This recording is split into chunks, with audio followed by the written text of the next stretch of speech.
اندی و کوروش با هم میخونن، از هم جدا شدن. یگانه چاوشی با هم سرگرمی تو شده بازی با این، بعد از هم جدا شدن. اما اگر یگانه و چاوشی از هم جدا شدن چون بچه دار نمی شدن. موضوعشون فرق. نخندید، چی میدونی از عالم موسیقی؟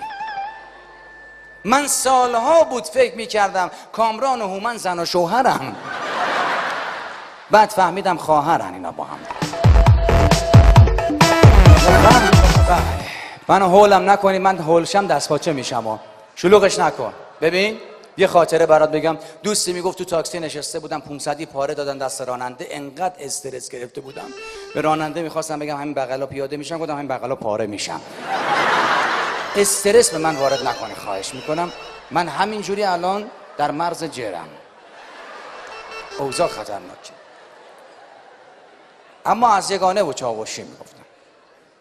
صدای محسن چاوشی با همه خواننده ها فرق میکنه، طرفداراش هم زیاد.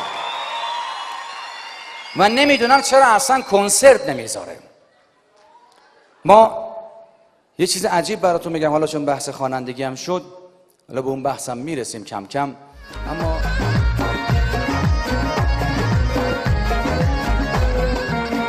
تو چه بی تو بم من میده بربادم، من یه دنیا فریادم، من تو رو که میبینم.